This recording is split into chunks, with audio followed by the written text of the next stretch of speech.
पाकिस्तानमध्ये तणावाचं वातावरण निर्माण झालेलं आहे। पाकनं भारतामध्ये येऊन हल्ला करण्याचा प्रयत्न केलेला आहे। या सर्व पार्श्वभूमीवर भारत पाकिस्ताननं संयम बाळगावा। अमेरिकेचे राष्ट्राध्यक्ष डोनाल्ड ट्रम्प यांनी हे वक्तव्य केलेलं आहे।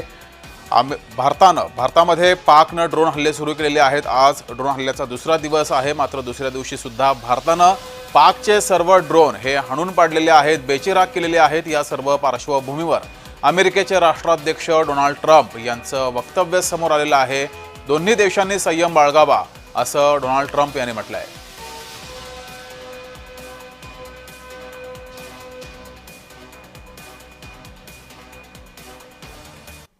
No, it's a shame. We just heard about it just as we were walking in the doors of the Oval. Just heard about it.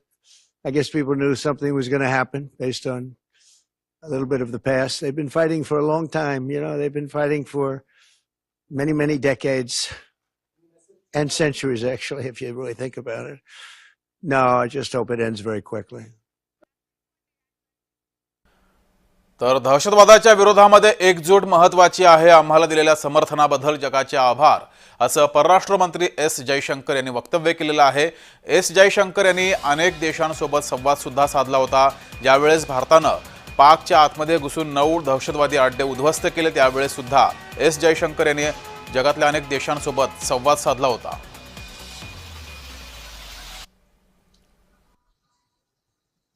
We are gathered today at a time when India is firmly confronting the challenge of terrorism.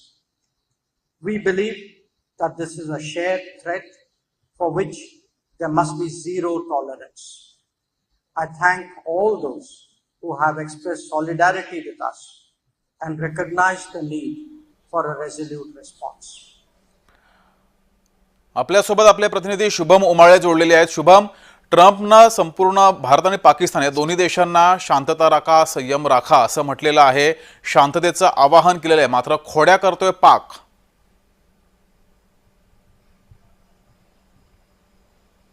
अर्थातच जगदीश, त्यांचा शब्द जो आहे तो आपण पाळूच, पण सुरुवात कुठून होत आहे हे त्यांनी देखील बघितलं पाहिजे। संयम हा कोणी बाळगला पाहिजे आणि संयम बाळगण्याच्या आधी आपल्या दिव्याखालचा अंधार किती आहे हे पहिले पाकिस्तानने ओळखलं पाहिजे आणि पाकिस्तानला हे कळलं पाहिजे की आपण काय करतोय, हे का करतोय, हे कशासाठी करतोय हे, आणि भविष्यात त्याचे पडसाद आपल्या देशावर आणि आपल्या पिढ्यानपिढ्या, एकतर आपल्याला माहिती आहे त्यांच्या किती पिढ्या असतात, कारण की आपल्या देशासारखं त्यांचं छोटं काम नाहीये, प्रचंड मोठं काम असतं। हे त्यांना कळलं पाहिजे की भविष्यामध्ये आपल्याला किती महागात पडेल सगळ्या गोष्टी आणि आपल्या पिढ्यांना देखील किती महागात पडेल, हे अत्यंत महत्त्वाची गोष्ट आहे। हे त्यांच्या लक्षात येत नाहीये। एकीकडे बघायला गेलं तर सरकार जे आहे त्यांनी काल संपूर्ण हल्ल्याची जबाबदारी स्वीकारली होती, मात्र आता सरकार गेलं कुठं, कोणत्या बिळात जाऊन लपलंय सरकार? आज जे हल्ले होत आहेत ड्रोनचे, आज जे काय त्यांनी मिसाईल केलेले आहेत किंवा LOC वर त्यांच्याकडनं फायरिंग केली जात आहे, याचं उत्तर देणार कोण, याला जबाबदार कोण आहे, असे अनेक उत्तरं जे आहेत हे कदाचित आज ट्रम्प यांना देखील पडले असतील आणि जगामध्ये प्रत्येक नागरिकाला पडले असतील आणि भारतीयांना तर याचं उत्तर अपेक्षित आहेच। पण त्यापूर्वी भारताकडनं देखील चोख प्रत्युत्तर जे आहे ते LOC वर देण्यात येत आहे। चोख प्रत्युत्तर दिलेलं आहे, पाकला हे उत्तर दिलेलं आहे। शुभम, धन्यवाद दिलेल्या या माहितीबद्दल। तर उरीमध्ये तोफगोळ्यांचा मारा सुरू झालेला आहे। पाककडून हा भारतीय हद्दीमध्ये तोफगोळ्यांचा मारा सुरू झालेला आहे। उरीमध्ये काही वेळापूर्वी आधी पाकनं गोळीबार सुद्धा केला होता, नागरी वस्तीवर हा गोळीबार केला होता आणि आता पाककडून या ठिकाणी सुद्धा कुरापत काढलेली आहे। भारतीय हद्दीमध्ये तोफगोळ्याचा आवाज हा ऐकायला आला होता, तोफगोळ्यांचा मारा झाला। तर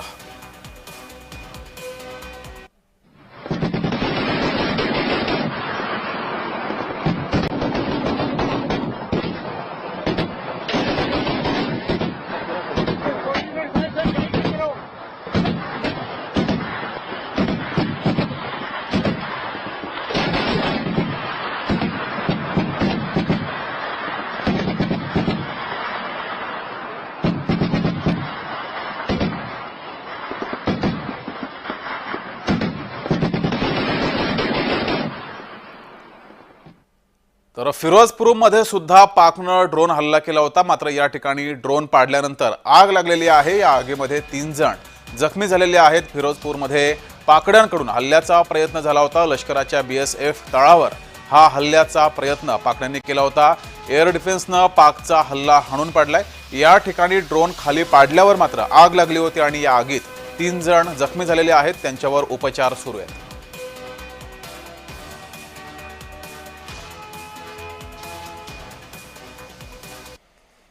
तर पाकड्यांकडून दुसऱ्या दिवशी सुद्धा ड्रोन हल्ले सुरू आहेत। अमृतसरमध्ये 15 ठिकाणी भारतीय लष्कराकडून हे ड्रोन पाडलेले आहेत। राजस्थानमध्ये 10 ड्रोन पाडण्यात आलेले आहेत, तर कच्छमध्ये सुद्धा पाकनं ड्रोन हल्ला केला होता, मात्र या ठिकाणी सुद्धा 10 ड्रोन हे पाडण्यात आले।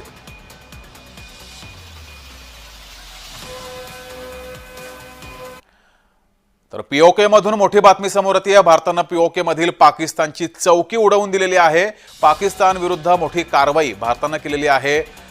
उरी या ठिकाणी पाककडून गोळीबार झाला, त्याचं उत्तर देण्यासाठी पाकनं पीओके मध्ये घुसून पाकची चौकी ही उडवून दिली आहे। हे दृश्य आपण पाहतोय, चौकी उडवतानाची ही दृश्य आहे। या ठिकाणी पीओके मध्ये पाकची लष्करी चौकी होती आणि ही लष्करी चौकी भारतानं उडवून दिली आहे। तर पंतप्रधान नरेंद्र मोदींनी तिन्ही लष्कर प्रमुखांसोबत बैठक घेतलेली आहे। या बैठकीमध्ये सीमा तणाव भविष्यातील रणनीतीवर चर्चा झालेली आहे। भारत पाक युद्धाच्या पार्श्वभूमीवर ही महत्त्वाची बैठक होती। देशातील 24 विमानतळं ही 15 मे पर्यंत बंद केली आहेत, तर BSF केंद्रीय सुरक्षा दलांना हाय अलर्ट सुद्धा देण्यात आलाय। भारत पाकिस्तान दरम्यान तणाव वाढत असताना जर युद्ध झालंच तर कुठले टप्पे वापरले जाऊ शकतात ते पाहूयात। पहिला टप्पा आहे राजकीय वक्तव्य। सुरुवातीला राजकीय वक्तव्य केले जातात, तो टप्पा पार झालेला आहे। भारत पाक यांच्यामधील दुसरा टप्पा राजनैतिक संघर्ष सुद्धा पार झालेला आहे। आर्थिक नाकेबंदी सुद्धा एकमेकांची करण्यात आलेली आहे। भारताकडून पाणी बंद करण्यात आलेले आहे। नागरिकांची हकालपट्टी सुद्धा झालेली आहे। भारतीयांनी अनेक पाकड्यांना हाकलून दिलेलं आहे। आंतरराष्ट्रीय समर्थन सुद्धा मिळवलं गेलं। यामध्ये भारतानं जगातील अनेक देशांचं आर्थिक समर्थन हे मिळवले आहे। तर दुसरीकडे सीमेवर सैन्य तैनात केलेले आहेत आणि रसद पुरवठा सुद्धा सुरू झालाय। आता सध्या जो टप्पा सुरू आहे तो सैन्य चकमकीचा टप्पा सुरू आहे आणि यानंतर जर घडलंच तर युद्धाची घोषणा ही होऊ शकते आणि शेवटचा टप्पा असतो संघर्षामध्ये तो अण्वस्त्रांची छापेमारी। तर असे हे संघर्षाचे एकूण 10 टप्पे असतात। सध्या भारत पाक हे 9व्या टप्प्यावरती आहेत। सैन्य चकमक सध्या सुरू आहे। तर निवृत्त सैनिक हे पंतप्रधान नरेंद्र मोदी यांच्या भेटीला पोहोचले। त्यांच्यामध्ये बैठक झाली। भारताच्या लष्करी कारवाईला निवृत्त सैनिकांनी समर्थन दिलेलं आहे। पंतप्रधान नरेंद्र मोदी यांची भेट घेऊन त्यांनी समर्थन दिलंय। तर विमानतळ बंदी 5 दिवस वाढवण्यात आलेली आहे। 24 विमानतळं, देशभरातील सर्व 24 विमानतळं ही 15 मे पर्यंत बंद राहणार आहेत। भारत पाक सीमेवरती जी विमानतळं आहेत ती आणखी 5 दिवस बंद असतील। 24 विमानतळ ही 15 मे पर्यंत बंद राहणार आहेत। 5 दिवसांनी विमानतळ बंदी वाढवली आहे। तर शूरसैनिकांनो, देश तुमच्या सोबत आहे। लेफ्टनंट गव्हर्नर मनोज सिन्हा यांनी हे वक्तव्य केलेलं आहे। सैनिकांना संबोधन केलेलं आहे। युद्धाच्या पार्श्वभूमीवर सैनिकांचं मनोबल वाढवण्याचा प्रयत्न केला आहे। तर पाकड्यांना पठाणकोट येथे भारतानं प्रत्युत्तर दिलेलं आहे। पठाणकोट या ठिकाणी सुद्धा पाकड्यांकडून ड्रोन हल्ले झाले होते आणि या ड्रोन हल्ल्याला भारतानं जशास तसं प्रत्युत्तर दिलेलं आहे। पाकड्यांचे अनेक ड्रोन हे पाडलेले आहेत आणि पाकड्यांना उत्तर दिलंय। तर आज दिवसभरात पाकड्यांनी आपल्या देशभरात अनेक ठिकाणी रात्रीच्या वेळेस ड्रोन हल्ले केलेले आहेत। हे पठाणकोट इथली दृश्य आहेत। पठाणकोट या ठिकाणी सुद्धा पाकड्यांकडून ड्रोन हल्ला केला गेला। भारत पाक सीमेवरचं पठाणकोट हा परिसर आहे आणि या ठिकाणी भारताकडून सुद्धा पाकड्यांनंतर प्रत्युत्तर दिले गेले। त्यांचे अनेक ड्रोन हे पाडण्यात आले। तर श्रीनगर विमानतळाजवळ स्फोटांचे आवाज झालेले आहेत। नागरिकांना सतर्क राहण्याचं आवाहन सुद्धा केलेलं आहे। पाकड्यांकडून जम्मू विमानतळ आणि त्यानंतर श्रीनगर विमानतळाला टार्गेट केले गेलेलं आहे। या ठिकाणी स्फोटांचे आवाज सुद्धा झाले होते। त्यानंतर इथल्या नागरिकांना सतर्क राहण्याचं आवाहन हे करण्यात आलंय।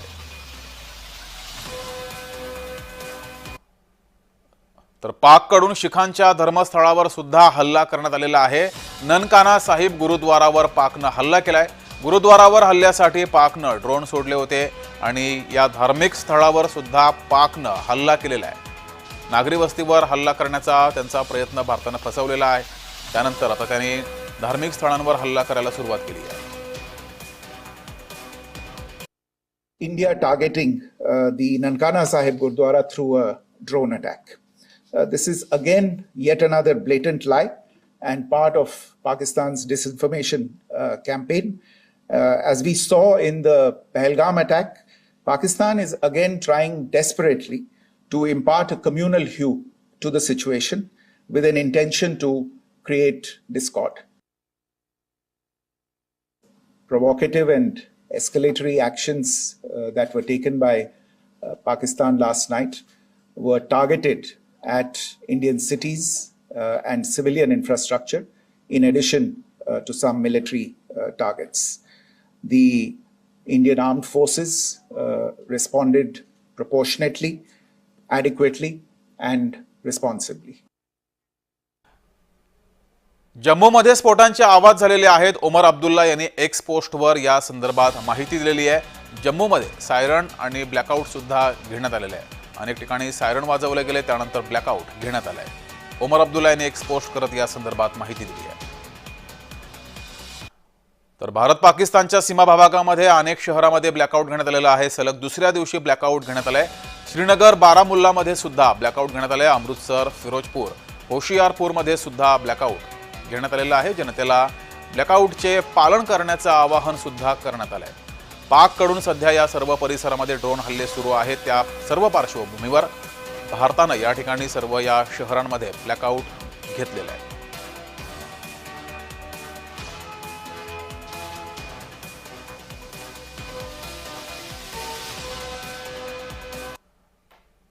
तर पाकिस्तानकडून कुरापती सुरूच आहेत. उरीनंतर पूंछ आणि कुपवाडामध्ये सुद्धा गोळीबार केलेला आहे. आधी पाकनं उरीमध्ये गोळीबार केला होता, त्यानंतर इथल्या नागरिकांना सुरक्षित ठिकाणी हलवलं गेलं आणि त्यानंतर पाकनं आता पूंछ, कुपवाडा या ठिकाणी सुद्धा गोळीबार केलेला आहे. मात्र उरी इथल्या गोळीबारामध्ये अनेक नागरिक जखमी सुद्धा झाले.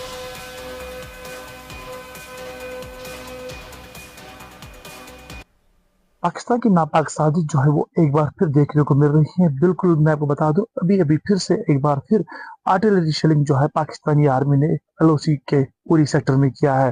आपको बता दूं, पाकिस्तान की नापाक साजिश जो है वो देखने को मिल रही है। जिस तरीके से वो सिविलियंस और रेजिडेंशियल एरियाज को टारगेट कर रहे हैं, हैवी शेलिंग जो है वो लगातार जारी है, जिसका भरपूर तौर पे सेना के जवान उनको दे रहे हैं। आपको बता दूं, लाइन ऑफ कंट्रोल पे इस तनाव वाला माहौल जो है वो देखने को मिल रहा है और आर्मी के जवान जो है वो भरपूर तौर पे पाकिस्तानी आर्मी को जवाब दे रहे हैं। तर परराष्ट्र मंत्रालयाची पत्रकार परिषद पार पडली. या पत्रकार परिषदेमध्ये पाकिस्तानकडून भारताच्या नागरी वस्तीवर गोळीबार केला गेलाय असं सोफिया कुरेशी यांनी म्हटलेलं आहे. त्यांनी या संदर्भात माहिती दिली आहे.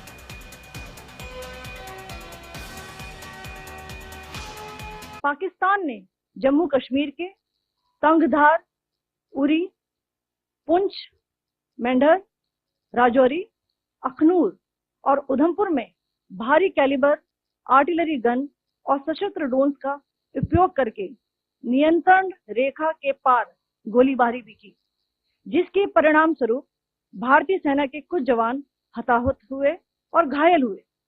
भारतीय जवाबी कार्रवाई में पाकिस्तानी सेना को भी बड़ा नुकसान पहुंचाया गया। तर उरीमध्ये पाककडून सातत्यानं गोळीबार करण्यात आलेला आहे. दिवसभर हा गोळीबार पाककडून केला गेला. उरीमध्ये पाकिस्तानकडून रात्रभर गोळीबार केला गेला. त्यानंतर स्थानिकांनी रात्र मशिदीजवळ काढलेली आहे. गोळीबाराला भारताकडून जोरदार प्रत्युत्तर सुद्धा देण्यात आलंय. रात में पाकिस्तान की एक सशस्त्र यूएवी ने भटिंडा सैन्य स्टेशन को निशाना बनाने की कोशिश भी की, जिसे पकड़ा गया और उसे निष्क्रिय कर दिया गया। अंतर्राष्ट्रीय सीमा और नियंत्रण रेखा पर लेह से लेकर सरक्रीक तक 36 स्थानों पर 300 से 400 लगभग ड्रोनों का इस्तेमाल घुसपैठ का प्रयास करने के लिए किया गया।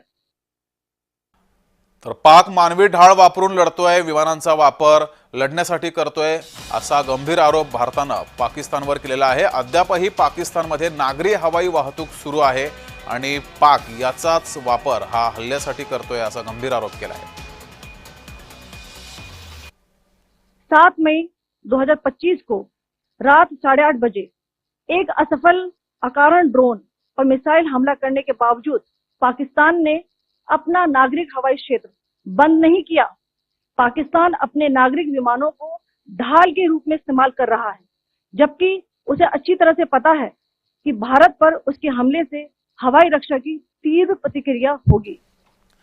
तर पाकिस्ताननं वापरलेले तुर्कीचे ड्रोन हे समोर आलेले आहेत। तुर्कीनं नुकतेच पाकिस्तानला ड्रोन पाठवले होते आणि हे सर्व ड्रोन भारतानं जमीनदोस्त केलेले आहेत। जमिनीवर पडल्यावर या ड्रोनची ओळख पटलेली आहे। हे सर्व ड्रोन तुर्कीनं पाकला पाठवल्याचं समोर आलंय। मात्र हे सर्व ड्रोन भारतानं जमीनदोस्त केले।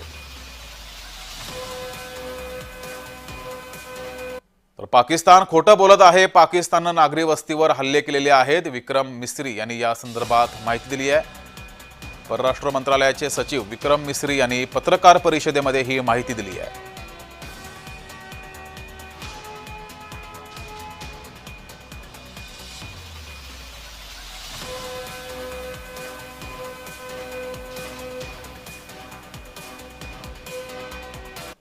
Pakistani claims that they did not target or attack any religious places. You would recall that yesterday I shared with you an incident related to the attack on a Gurdwara in Punch. Instead of owning up to these attacks, Pakistan made the preposterous and outrageous claim that it was the Indian Armed Forces and the Indian Air Force that was targeting cities like Amritsar and trying to put the blame on Pakistan. This is nothing but a desperate attempt by Pakistan to disown its acts of aggression. IMF मध्ये भारतानं पाक विरोधात भूमिका मांडलेली आहे। पाककडून दहशतवादाला खतपाणी घातलं जात आहे। IMF निधीचा गैरवापर होण्याची शक्यता आहे आणि या ठिकाणी भारतानं भूमिका मांडली आहे। IMF कडून भारताच्या तक्रारीची नोंद सुद्धा घेण्यात आली आहे।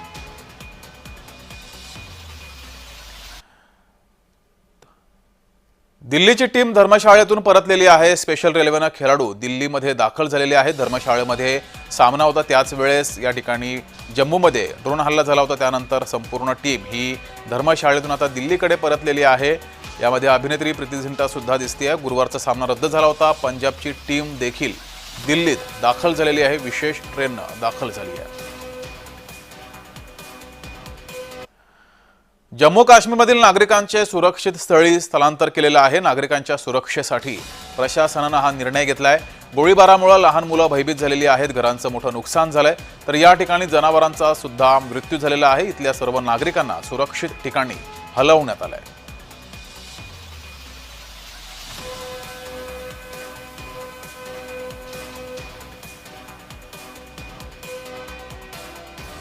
सर रात को जो गोलाबारी हुई है, हम एक बैंकर में थे, काफ़ी कम से कम कोई 200 आदमी। तो जब गोलाबारी हुई है, कोई लोगों के अंदर बड़ा ज़बरदस्त एक खौफ हो गया और हरासमेंट हो गए लोग, जिस वजह से सुबह लोग दो मकान भी वो जुज़वी तौर पर उनको भी नुकसान हुआ। एक भैंस वो मौत करीब है।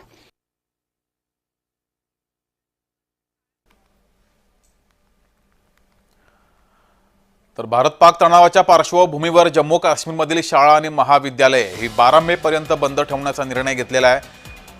विद्यार्थ्यांना कोणताही त्रास होऊ नये यासाठी हा निर्णय घेतला गेलाय। सध्या जम्मूमध्ये पाककडून ड्रोन हल्ले सुरू आहेत। युद्धजन्य परिस्थिती आहे। या पार्श्वभूमीवर हा निर्णय घेण्यात आलाय। लाइन ऑफ कंट्रोल में स्थित तनाव लगातार जारी है और जिस तरीके से लाइन ऑफ कंट्रोल पे पाकिस्तानी आर्मी सीज फायर का उल्लंघन कर रही है तो उसका भरपूर जवाब जो है सेना के जवानों को दे रहे हैं। मैं को बता दूं लगातार जो है पाकिस्तानी आर्मी सिविलियन को टारगेट कर रहे हैं। काफी ज्यादा रेजिडेंशियल हाउस को भी नुकसान पहुंचा है। मैं आपको बताऊं जम्मू कश्मीर में 12 तारीख से स्कूल और कॉलेज को एहतियाती तौर पर बंद किया गया है और पैरामेडिकल स्टाफ डॉक्टर्स जो लीव पे थे उनको भी वापस बुला लिया गया है। आपको बता दूं जम्मू कश्मीर में इस टाइम तनाव माहौल लगातार जारी है और चप्पे पे नाके बिछाए गए हैं और Jammu Kashmir police CRPF army को तैनात रखा गया है। ग्राउंड जीरो से जय महाराष्ट्र के लिए मैं शाहजहां। पाक भारतावर ड्रोन हल्ले करतो तर दुसरीकडे पाकमधील अंतर्गत कलह हा समोर आलेला आहे। भारत पाक तणावामध्ये स्वतंत्र बलुचिस्तानची घोषणा करण्यात आली आहे। लेखक मीर बलोच यांनी ही घोषणा केली आहे। बलुचिस्तानामध्ये पाकिस्तानी राष्ट्रगीताला सुद्धा बंदी घालण्यात आलेली आहे आणि पाकिस्तानवर बलुचिस्तानमधून हल्ले प्रति हल्ले सुद्धा सुरू झालेत. तर पाकमधला हा अंतर्गत कलह समोर आलाय. काय म्हणाले ते पाहूयात. लेखक बलूच धर्मांध माथे फिरू पाकिस्तान सारखं नसेल असं या लेखकानं म्हटलंय. आमच्यापासून कुठल्याच धर्माला धोका नसेल असं सुद्धा पुढे म्हटलेलं आहे. लेखक मीर यार बलूच यांनी ही भूमिका मांडली आहे. सरकार बुलेटवर नाही बॅलेटवर निवडलं जाईल असंही म्हटलंय. बलुचिस्तान गन नव्हे पेन राज्य करेल असंही म्हटलंय. सर्व देशांसोबत मैत्रीचे संबंध ठेवू असंही लेखक मीर बलूच यांनी म्हटलंय. बलुचिस्तानामध्ये महिलांना सर्व क्षेत्रात स्थान असेल असंही म्हटलंय. बलुचिस्तानामध्ये सर्वांना शिक्षण घेणं बंधनकारक असेल असंही विधान केलंय. स्वतंत्र बलुचिस्तानची घोषणा केली आहे. बलुचिस्तानी घटना रोडमॅप ब्ल्यूप्रिंटही तयार करेल अशी भूमिका मांडली आहे. बलूच धर्मांध माथे फिरू पाकिस्तान सारखं नसेल असं त्यांनी म्हटलंय. तर भारत पाकिस्तानच्या सीमा भागामध्ये अनेक शहरांमध्ये ब्लॅकआउट घेण्यात आलेला आहे. सलग दुसऱ्या दिवशी ब्लॅकआउट घेण्यात आलंय. श्रीनगर बारामुल्लामध्ये सुद्धा ब्लॅकआउट घेण्यात आलंय. अमृतसर फिरोजपूर होशियारपूरमध्ये सुद्धा ब्लॅकआउट घेण्यात आलेला आहे. जनतेला ब्लॅकआउटचे पालन करण्याचं आवाहन सुद्धा करण्यात आलंय.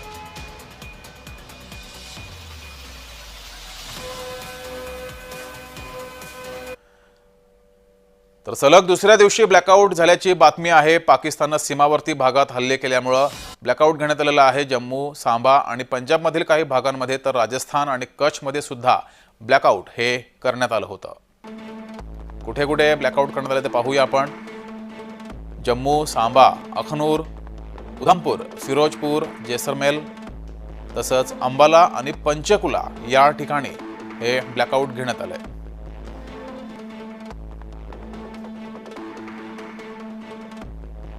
जम्मू, पंजाब, राजस्थान या राज्यातील ही ठिकाणं आहेत. या ठिकाणी ब्लॅकआउट घेण्यात आलंय.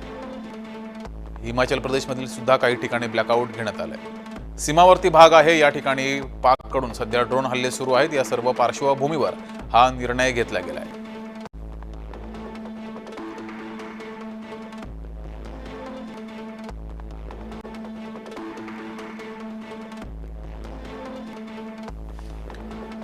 तर पाकिस्तान एक निर्लज्ज देश आहे असं योगी आदित्यनाथ यांनी म्हटलेलं आहे. पाक लष्कराचे अधिकार दहशतवाद्यांच्या अंत्यसंस्काराला जातात असं सुद्धा म्हटलंय. पाकिस्तान जगासमोर मदतीची याचना करतोय असं योगी आदित्यनाथ यांनी म्हटलंय. आपने पाकिस्तान को बेशर्मीपूर्ण चरित्र देखा है कि जब भारत की कार्रवाई से आतंकवादी मारे गए, उन आतंकवादियों के जनाजे में पाकिस्तान के शीर्ष सैन्य अधिकारियों की उपस्थिति, पाकिस्तान के राजनेताओं की उपस्थिति दुनिया की आंखों को खोलने वाला होना चाहिए कि पाकिस्तान आतंकवाद को प्रश्रय ही नहीं देता बल्कि आतंकी गतिविधियों में सीधे सीधे लिप्त है, और उसकी संलिप्तता इस बात को दिखाती है कि पाकिस्तान अब अपने वजूद के लिए जूझता हुआ दिखाई देगा. बातमी पाकमधून आमचा पंतप्रधान डरपोक आहे असं पाकच्या खासदारानं म्हटलेलं आहे. शहाबाज शरीफ हा मोदींविरोधात बोलायला तयार नाहीये, घाबरतोय. पाकिस्तानच्या खासदारानं शरीफ यांना चपराक लगावली आहे. पाकिस्तानचे खासदार शाहिद अहमद खटक यांनी पंतप्रधानांवर त्यांच्या टीका केली आहे. मुझे टीपू सुल्तान के वो एक कॉल याद आ रहा है कि अगर एक लश्कर जिसका सरदार शेर हो और उसके साथ लश्कर में गीदड़ हो तो वो शेरों की तरह लड़ते हैं. अगर शेरों का लश्कर उसका सरदार गीदड़ हो तो वो नहीं लड़ सकते, वो जंगे हार लेते हैं. इस वक्त बॉर्डर पे खड़ा वो फौजी जो हमसे तवक्को रखता है कि हमारा लीडर जो कौमी लीडर होता है या जो वज़ीर आज़म होता है वो आईना होता है, वो फेस होता है, उसकी तवक्को है कि हमारी सियासी क़यादत वो दलेरी के साथ मुकाबला करेगी. जब आपका लीडर बुजदिल हो वो मोदी का नाम ना ले सके, उसको आप क्या पैगाम दे रहे बॉर्डर पे लड़ने वाले उस जवान को? मुख्यमंत्री देवेंद्र फडणवीस यांनी राज्यातील सुरक्षेचा आढावा घेतलेला आहे। पोलीस आणि प्रशासकीय यंत्रणेकडून मुख्यमंत्र्यांनी माहिती घेतलेली आहे। राज्यातील सर्व सुरक्षेचा आढावा मुख्यमंत्र्यांनी घेतलेला आहे। आढावा बैठक पार पडली, यावेळेस त्यांनी आढावा घेतलाय। चाहे वो पुलिस हो, चाहे कोस्ट गार्ड हो, चाहे नेवी हो, सारे लोग अलर्ट मोड पर है। रेगुलर एक्सरसाइजेस चलती है, उसके एसओपीज तय है, उसके अनुसार जो आपके वॉरबुक होते हैं उसके अनुसार जो जो भी चीजें करनी जरूरी है वो सारी चीजें हमने की है। अभी इसके बाद एक हमारे इंटरनल सिक्योरिटी के दृष्टि से भी हम लोग एक जायजा लेने वाले हैं। एक मीटिंग भी हम लोगों ने बुलाई हुई है, तो हम लोग पूरे अलर्ट मोड पर हैं। तर कंगाल पाकिस्तान भारताला काय आव्हान देणार असं उपमुख्यमंत्री एकनाथ शिंदे यांनी म्हटलंय। शहीद जवानांच्या कुटुंबियांच्या सरकार पाठीशी आहे, पाकिस्ताननं अवकातीमध्ये राहावं असं सुद्धा शिंदेंनी म्हटलंय। एकनाथ शिंदे यांनी हे विधान केलेलं आहे। शहीद जवानांच्या कुटुंबियांच्या सरकार पाठीशी आहे आणि पाकिस्ताननं त्यांच्या अवकातीमध्ये राहावं असं उपमुख्यमंत्री एकनाथ शिंदे यांनी म्हटलंय। तर पाक भारतावर काय आक्रमण करणार त्यांची लायकी नाही असं सुद्धा म्हटलंय। पाकिस्तान हे कंगाल झालेलं आहे, त्यामुळे ते भारताला आव्हान देऊ शकत नाही असं शिंदेंनी म्हटलंय। कि औकात नहीं है भारत पे हमला करने की। ये जो कोशिश कर रहा है तो एक तो उसको खाने का मोहताज है, और भारत ने अभी आदरणीय प्रधानमंत्री मोदी जी ने उसको सबक सिखाई है। अगर उसको ऐसे समय पर वो कुछ भी भारत के खिलाफ करेगा तो भारत और हमारे भारतीय सेना के जवान ये पाकिस्तान का नामो निशान मिटा देंगे और नक्शे पे भी पाकिस्तान नहीं दिखेगा। उसने अपने औकात में रहना चाहिए और औकात में रह के ही बात करनी चाहिए। हमारे भारतीय सेना के जवानों ने कोई भी सिविलियन पे हमला नहीं किया, सिर्फ और सिर्फ ये आतंकवादियों के अड्डे जो है ये ध्वस्त किए हैं और ये एक सबक सिखाई है उनको। और पाकिस्तान अगर भारत के खिलाफ अगर कुछ करता है तो उसको ये बहुत महंगा पड़ेगा।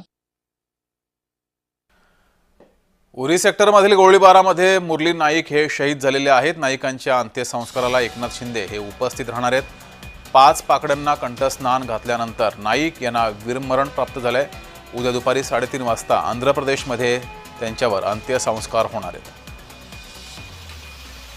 तर उरी सेक्टरमधील गोळीबारामध्ये मुरली नाईक हे शहीद झालेले आहेत। ते घाटकोपर येथे राहत होते, आंध्र प्रदेश येथील ते रहिवासी होते। उद्या दुपारी 3:30 वाजता आंध्र प्रदेशमध्ये त्यांच्यावर अंत्यसंस्कार होणार आहेत। 5 दहशतवाद्यांना कंठस्नान घातल्यानंतर एक गोळी त्यांना चाटून गेली आणि त्यानंतर नाईक यांचा यामध्ये मृत्यू झाला आहे। तर मुरली नाईक हे शहीद झालेले आहेत।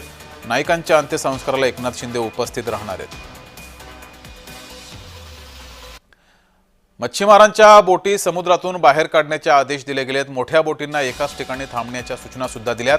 भारत पाक युद्धाच्या पार्श्वभूमीवर हा निर्णय घेतला गेला आहे।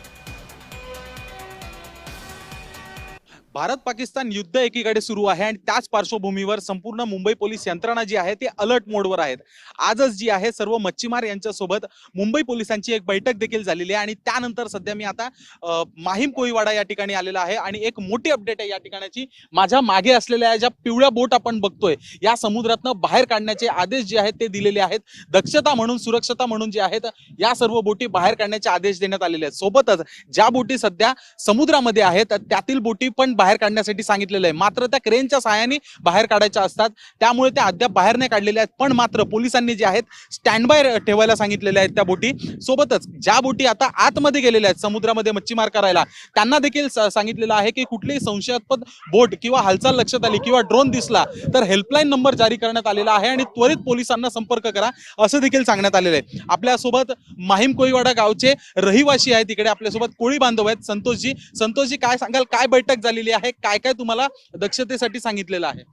जे आता भारत पाकिस्तानचं जे युद्ध चालू आहे त्याच्यामध्ये आम्हाला असं इन्फेक्शन दिलेलं आहे की जे समुद्रात बोटी जातात आणि ते समुद्रात बोटी गेलेले आहेत त्यांनाही बोलवून परत बोलवलेलं आहे आणि ज्या काही बोटी स्टँड बाय ठेवल्या होत्या त्या पण प्रशासनाने वरती सुक्यावर ठेवायला सांगितलेल्या आहेत, परंतु ज्या काही बोटी आहेत मोठ्या बोटी आहेत ते आम्ही क्रेननी उचलू शकत नाही, त्या बोटी आम्ही स्टँड बाय पोलिसांच्या सांगण्यावरनं ठेवलेल्या आहेत. अर्थातच या ठिकाणी बघू शकतो बोटी ज्या आहेत त्या वर काढायला सांगितलेल्या आहेत, काही मोठ्या बोटी अजून आत आहेत, पण मात्र एक असं देखील चित्र आपल्याला पाहायला मिळते, लहान मुलं देखील या ठिकाणी खेळताना दिसून येत आहेत. अर्थातच संध्याकाळ जी आहे ती थोडक्यात होत आहे. अनेक नागरिक जे आहेत मुंबईतले ते या ठिकाणी आलेले आहेत आणि हे सगळं संभव आहे. आणखी मुंबई पोलीस जी आहे ती सतर्क आहे, मुंबई पोलीस जे आहे अलर्ट मोडवर आहे आणि त्यामुळेच नागरिक कुठेतरी या ठिकाणी दैनंदिन जो त्यांचा दिनचर्या आहे त्यानुसार आपल्याला जाताना दिसून येत आहे.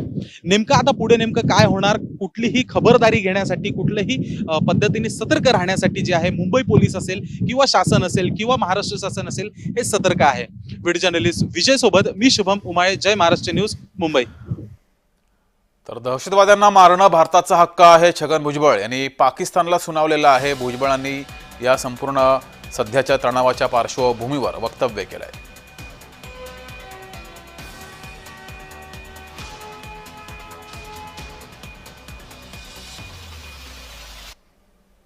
हे सगळं प्रकरण वाढवण्याचा प्रयत्न पाकिस्तानने केला. त्यांना सांगितलं होतं पाकिस्तानने की नका एस्कलेट करू, दहशतवाद्यांना मारलेला आहे आणि हा भारताचा जो हक्क आहे. तरी सुद्धा जे आहे पाकिस्ताननं रात्रीच्या वेळेला इतर वेळेला सुद्धा वेगळ्या ठिकाणी हमले चढवले.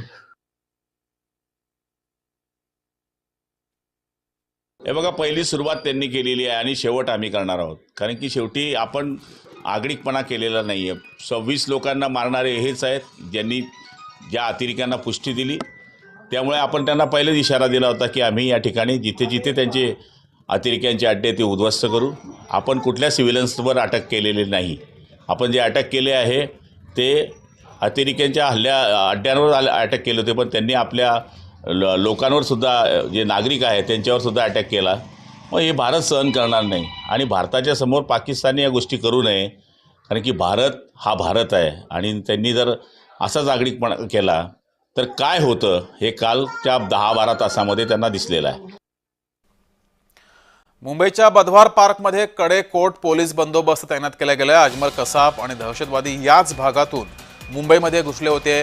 युद्धाच्या पार्श्वभूमीवर मुंबईमध्ये सागरी किनाऱ्यावरती बंदोबस्त तैनात केला गेला आहे. मच्छीमारांना समुद्रामध्ये जाण्यासाठी सुद्धा मनाई करण्यात आली आहे. तो जो 2 दिन पहले जो ऑपरेशन सिंदूर हो गया, जो कुछ होने के बाद में जो कुछ अभी पाकिस्तान वापस कुछ तो अटैक करने के चांसेस में है, तो भारत सरकार ने जो अपना जो चलाया है तो इसके लिए समुद्र मार्ग से भी पहले 26/11 को जो हो गया घटना, तो वही घटना वापस होने नहीं बनता. इसके लिए हमको अलर्ट किया गया है 2 दिन पहला, क्योंकि कोई नुकसानी नहीं हुए, सब अच्छे तरह रहे. जैसा अभी चल रहा है जो युद्ध के परत चल रहा है, तो इसके लिए सबको अलर्ट करके रखा है. क्योंकि जो पाकिस्तान का बॉर्डर है वो अपना गुजरात तक आता है, क्योंकि उधर से नजदीक है. इसके लिए सबको अलर्ट किया है बड़े बोट के लिए कि उधर कोई जाए नहीं. बातमी जळगावमधून. जळगावमध्ये एका सैनिकाचं 5 मे रोजी लग्न झालं आणि 8 मेला या सैनिकाला कर्तव्यावर जावं लागलेलं आहे. कर्तव्याला प्राधान्य द्यावं लागलंय. मात्र नववधूने सुद्धा सैनिकाला पाठिंबा दिलेला आहे. भारत पाक तणावाच्या पार्श्वभूमीवर सैनिकांच्या सुट्ट्या रद्द केल्या गेल्यात. तर या सैनिकाला नववधूनं सुद्धा पाठिंबा दिलाय आणि त्याच्या कुटुंबियांनीही पाठिंबा दिलाय. मला खूप अभिमान आहे. माझे मिस्टर बॉर्डरवर चालले. आज आमचं सत्यनारायणची पूजा होती, तरी मी त्यांना सपोर्ट करते. जावं असं. देशाचं संरक्षण महत्वाचं वाटतंय तुम्हाला? हो, देशासाठी जावं असं. ते बदला म्हणा का काही म्हणा, पण माझ्या मुलाचं जे हे आहे दारिश्य आहे, जोपर्यंत ऑर्डर आली तोपर्यंत लगेच निघाला आहे. ते मला अभिमान आहे. लग्न केव्हा झालं दादा? 5 मेला. आज काय घरी कार्यक्रम काय होता? आज सत्यनारायणचा कार्यक्रम होता, तरी सोडून जात आहे.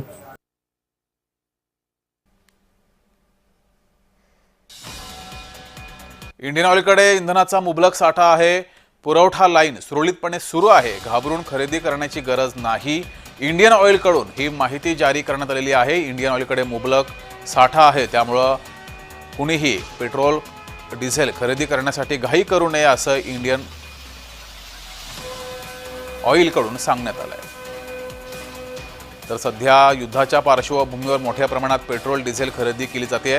या सर्व पार्श्वभूमीवर इंडियन ऑइलकडून माहिती जारी केलेली आहे. मोठ्या प्रमाणात आणि मुबलक प्रमाणात भारताकडे इंधनाचा साठा आहे, त्यामुळे कुणीही इंधन जास्तीत जास्त खरेदी करण्याचा प्रयत्न करू नये, घाई करू नये असं म्हटलेलं आहे. तसंच पुरवठा लाईन सुद्धा सुरळीतपणे सुरू आहे, त्यामुळे घाई करू नये असं इंडियन ऑइलकडून आवाहन करण्यात आलं आहे. बातमीपत्रात वेळ झाली इथेच थांबण्याची. मात्र ताज्या बातम्यांसाठी बघत राहा